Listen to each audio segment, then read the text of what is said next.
মামো আমাকে অভিজানাতি জানতে পারেন জবানো যেরকম জ্যেষ্ঠামি স্বরূপত আমি হই তত্ত্বত যথার্থ রূপে তত তারপর মামো আমাকে তত্ত্বত যথার্থ রূপে জ্ঞাতা জেনে বিশতে প্রবেশ করেন তদন্তরম অতঃপর। তো শ্লোকটা সকলে আমার সঙ্গে এবার বলার চেষ্টা করুন। ভক্তামাং ভিজানাতি জবানজস্মিন তত্ত্বতঃ ততমাং তত্ত্বতো জ্ঞাতা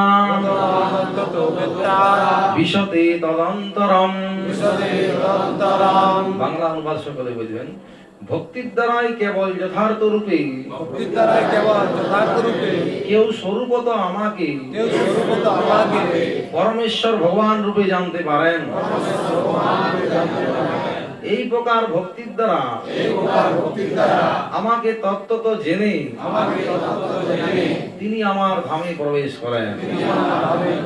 জয় প্রদীপ পাবন জগৎ গুরু শ্রীল প্রভুপাদ কি, শ্রীমদ্ ভগবদ গীতা যথাযথ কি, সমবেত ভাগ্যবান ভক্তবৃন্দ কি, নিতাই গৌর সীতানাথ প্রেমানন্দে হরি হরি হরি কৃষ্ণ।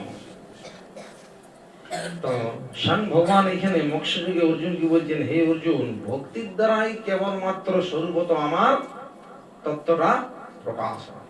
তাই ভগবানকে জানার জন্য কেবল একটাই রাস্তা আছে, সেটা কি? ভক্তি। ভক্তি ছাড়া আপনি দ্বিতীয় কোনো রাস্তা নাই যে আপনি ভগবানকে জানতে পারেন। তাহলে এই ভক্তি খুব গুরুত্বপূর্ণ জিনিস, যার মাধ্যম দিয়ে আপনি ভগবানকে জানতে পারেন। ভগবান শ্রীমদ্ ভগবদ গীতায় বলছেন, কি বলছেন? সপ্তম অধ্যায়ের 25 নম্বর শ্লোকে বলছেন, নাহং সর্বস্ব প্রকাশ যোগ মায়া সমাবৃত। আমি সব জায়গাতে প্রকাশিত করি না অর্জুন, কেন নিজেকে? কেননা আমি যোগমায়ার দ্বারা সমাবৃত রাখি। কেন রাখি? এই মূর্খ বা পাপী যারা, তারা আমাকে দর্শন করতে পারে না। তাহলে আমরা এই যে আমরা যারা পাচ্ছি না, আপনারা ভাবি দেখতে পারেন যে আমরা সেই দলেই আছি। আমরা মূঢ় আছি, যার জন্য ভগবানকে আমরা দেখতে পাচ্ছি না। নাহং সর্বস্ব প্রভাব প্রকাশ্য যোগ মায়া সমাবৃত। তো এই যে ভগবানকে আমরা দেখতে পাচ্ছি না, আমরা অজ্ঞ বা মূর্খতার কারণে আমরা দেখা পাচ্ছি না। কেন পাচ্ছি না? এই ঐক্যটা আপনার কখন দূর হবে? গীতারূপী জ্ঞান যদি আমি গ্রহণ করি, তাহলে আমরা সেই ঐক্য থেকে, আমরা অজ্ঞান থেকে আমরা জ্ঞানের আলোয় ফিরে আসবো। শাস্ত্রে লেখা আছে, অসতমা সদ্গময় তমসমা জ্যোতির্গময়, মৃত্যুর মা অমৃতঙ্গময়। না, আমরা যে অন্ধকারে অজ্ঞতে আছি, যদি গীতারূপী জ্ঞান আপনার জীবনে গ্রহণ করেন, তাহলে আপনি অজ্ঞানের অন্ধকার থেকে আপনি আলোর অন্ধকার আসতে পারেন।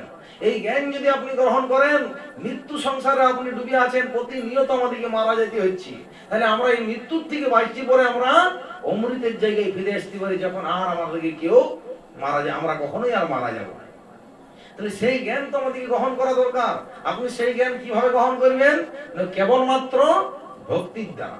ভক্তির দ্বারা যদি সেই জ্ঞান গ্রহণ না করি, অনেক পণ্ডিত আছে, অনেকেই জ্ঞান জানেন। জ্ঞান যোগ বলে একটা চ্যাপ্টার আছে ভগবান এই শ্রীমদ্ ভগবদ্গীতায়। আপনি অনেক জ্ঞানবান, আপনি ভগবান সম্বন্ধে কিছু জানেন, কিন্তু জেনে পড়ে যদি আপনি ভক্তি না করেন, সেই জানার কোনো মূল্য নাই।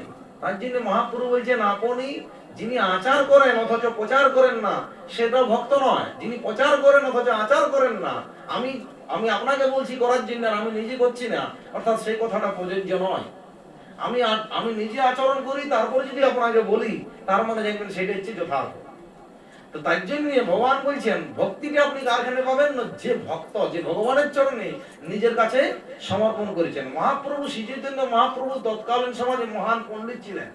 তারা দুটো টোল ছিল, যেখানে অনেক হাজার হাজার ছাত্রছাত্রী পড়িত। তো মহাপ্রভু সমস্ত কিছু পরিত্যাগ করি পরে, সন্ন্যাস ধর্ম নিয়ে পরে, ভূমিতে লোটাগড়ি দিয়ে পরে উনি হরিনাম বিলাচ্ছেন। কিসের জন্য? না, আপনি আচরি ধর্ম অপরে শিখায়। মহাপ্রভু আচরণ করার কি প্রয়োজন আছে? তিনি তো স্বয়ং ভগবান, তার কৃষ্ণ বলে কামার কি প্রয়োজন আছে? তিনি তার ভক্তদিকে আদেশ দিচ্ছেন যে যাও, তোমরা কৃষ্ণ নাম প্রচার করো, তোমরা আমার জন্য ভিক্ষায় যাও, কিন্তু সেখানে যাই পরে কৃষ্ণ শিক্ষা দাও। তোমরা যাই পরে বলবে যে আমাকে একবার হরে কৃষ্ণ বল, এই জন্য আমরা এসেছি, আর আমাদের কিছু চাই নাই। মহাপ্রভু সেইটা দিচ্ছেন। তো সেই কথাটা শুনে পরে নিত্যানন্দ মহাপ্রভু দাঁড়ে দাঁড়ে যাচ্ছেন। সে কি নিত্যানন্দ মহাপ্রভু কেমন সুন্দর করে যাচ্ছেন। কি আছে প্রভু গানটা, নামটা বলতে পারবি?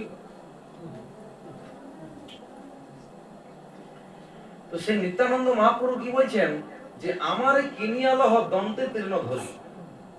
আমি আপনার দুয়ারে এসেছি, আমাকে আপনি কিনিলেন। আপনি আমাকে কিনে নেবেন কিভাবে? তার জন্য তো মূল্য লাগবে। আপনি যে আমাকে কিনবেন, কিভাবে কিনবেন? না, বলো গৌর হরি।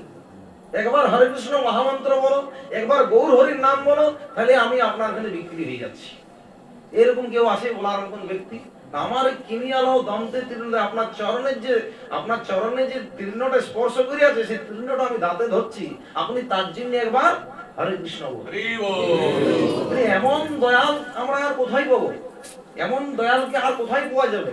এরকম ভাবে যিনি হরে কৃষ্ণ মহামন্ত্র এই জগতে প্রচার করেছেন, আর দ্বিতীয় ব্যক্তি এই কলিযুগে আর সেইভাবে প্রচার করার মতন ক্ষমতা আর কারো নাই।